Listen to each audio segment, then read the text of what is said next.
안녕하세요, 역TV입니다. 오늘은 최근 개봉한 고 이선균 배우의 유작 행복의 나라를 보고 김재규에 대한 이야기를 해보고자 합니다.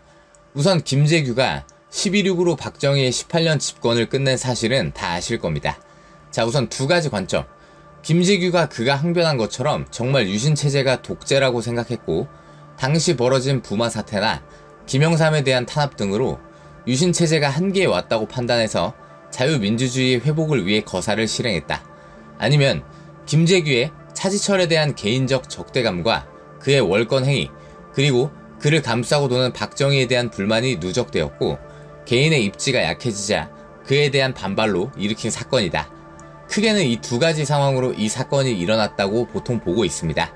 소수파로는 미국이 시켰다, 이런 주장을 펴는 사람도 있고요.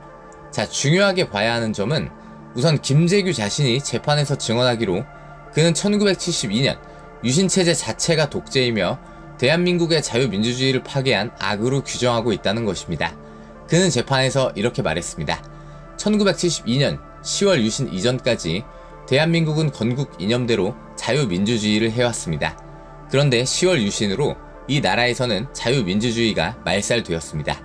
즉 그는 박정희의 집권 그 자체를 독재로 보지는 않고 10월 유신이 문제였다, 이렇게 강조하죠.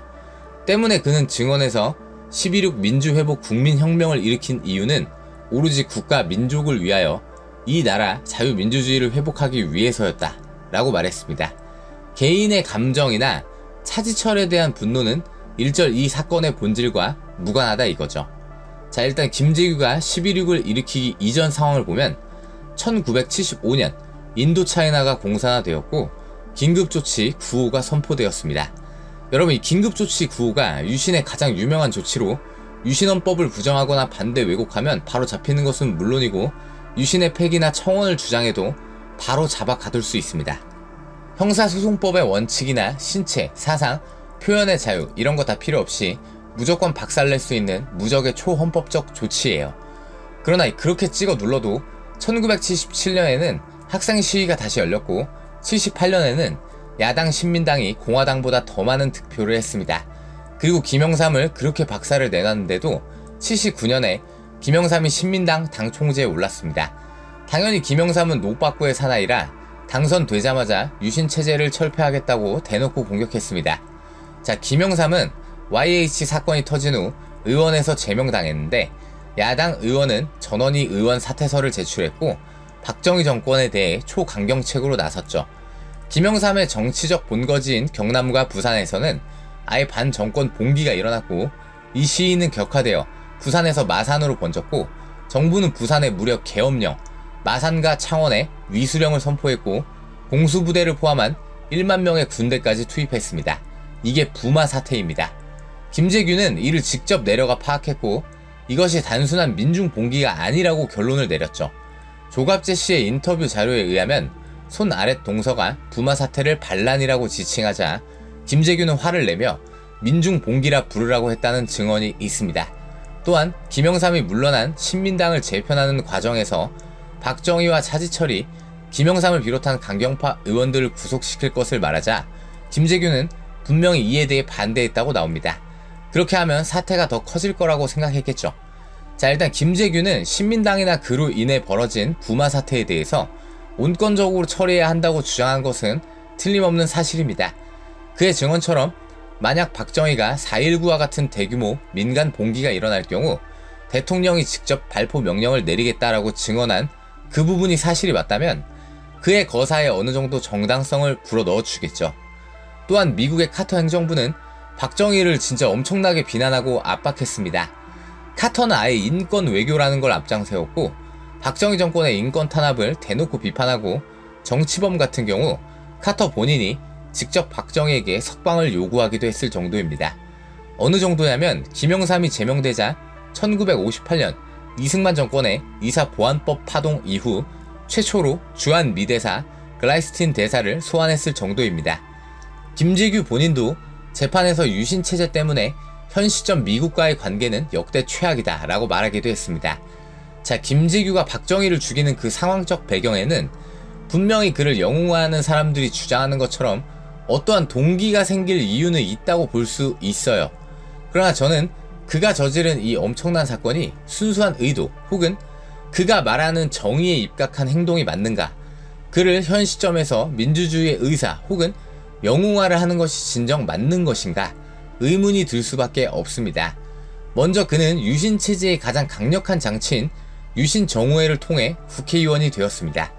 유신헌법은 정원의 3분의 1을 대통령이 지명하고 통일주체 국민회의에서 찬반 투표를 하게 되어 있는데, 이 통일주체 국민회의의 찬반 투표는 아무런 의미도 없는 형식상의 절차이니 사실상 70석이 넘는 국회의원을 대통령이 그냥 임명하는 겁니다. 이건 아예 당시 야당에서도 박정희의 친위대라고 불렀고 유신이 지탱되는 데 있어 가장 중요한 장치입니다. 김재규는 10월 유신 자체가 자유민주주의 파괴라고 생각했다 했지만 그는 그 파괴 행위에 누구보다 앞장서서 동참했다고 봐야 해요. 이후 국토건설부 장관을 하기도 했고 그 후에는 박정희 정권의 실제적인 2인자라고 볼 수 있는 중앙정보부장에 취임합니다. 여러분, 유신정오회 의원이 유신정권의 한쪽 날개라면 중정부장은 박정희 정권 전체의 한쪽 날개고 오른팔이라고 봐야 하죠. 즉 그는 자신이 말하는 독재의 가장 강력한 수호자였다는 거죠. 이렇듯 그는 박정희 정권 아래서 가장 화려한 길을 내내 걸은 사람이었습니다.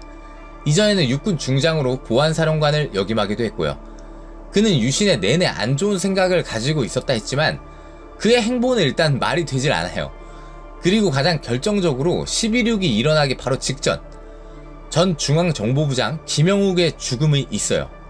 김영욱은 박정희 정권 아래서 강력한 권력을 휘둘렀던 전 4대 중앙정보부장 출신으로 나중에는 박정희에게 팽당하자 미국으로 건너와서 박정희 정권의 치부를 까발리고 반박정희 정부 행보를 했던 사람이죠.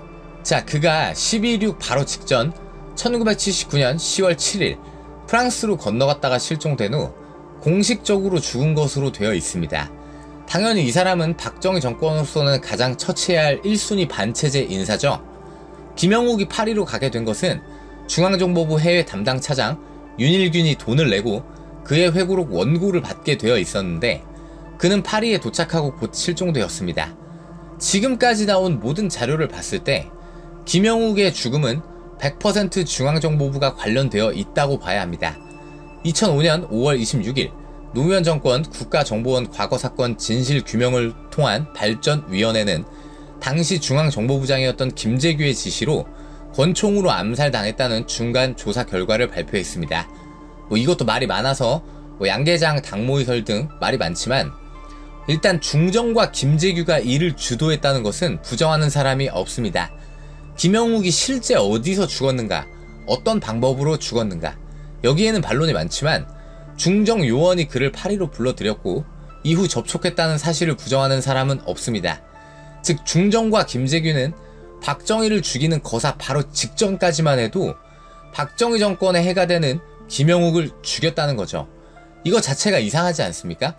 자유민주주의 회복을 꾀하는 김재규가 박정희를 죽이기 바로 직전까지만 해도 반박정희 체제 인사인 김영욱을 죽여 박정희에게 충성을 보였다고 봐야 하는데 12.6 사건 때만 봐도 일단 중앙정보부라는 집단은 김재규가 완전히 장악하고 있었다고 봐야 해요.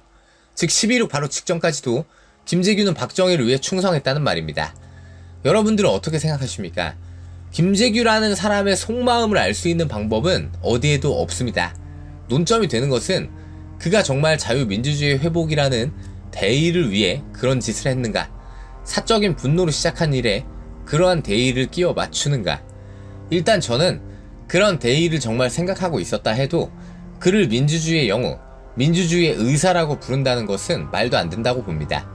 그는 그 독재의 덕을 누구보다 많이 본 사람으로 권력의 중심에서 그것을 누린 사람이며 의문점이 한두 가지가 아니고 그가 거사를 한 시점은 분명히 차지철이라는 사람이 월권을 휘두르며 자신이 그 권력의 중심에서 견제당하고 밀려나고 있던 시점이었습니다. 유신이 자유민주주의를 파괴하는 악이라고 판단하고 진작에 그 혜택을 받지 않거나 그것을 무너뜨리기 위해 진작에 움직였다면 애당초 그의 대의가 의심받을 일도 없습니다. 그러나 많은 사람이 증언하듯 그가 거사에 나선 시점은 그가 밀려나고 있던 시점이었죠. 또한 그는 박정희 정권을 내내 지탱하는 핵심적인 역할을 수행해 왔습니다. 예컨대 이완용이 마지막 순간에 갑자기 마음을 바꿔 조선 총독을 암살하고 나는 조국의 국권 회복을 위해 총독을 암살했다 라고 주장한다면 우리는 그가 그 이전까지 했던 악행을 덮고 그를 민족의 영웅으로 추앙해야 할까요? 누구보다 독재를 수호하던 사람이 갑자기 그 독재자를 암살했다. 물론 갑자기 그런 일을 할 만한 배경이 있다는 것에는 저도 동의합니다.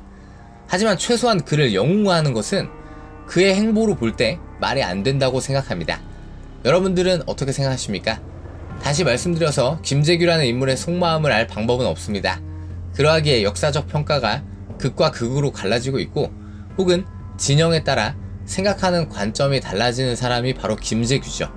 저는 그의 행동에 당위성이나 그런 일을 하는 이유가 아예 없다고 생각하진 않지만 그를 영웅화하는 것은 있을 수 없는 일이다 라는 입장이지만 여러분들의 의견을 댓글에 적어주시면 감사하겠습니다.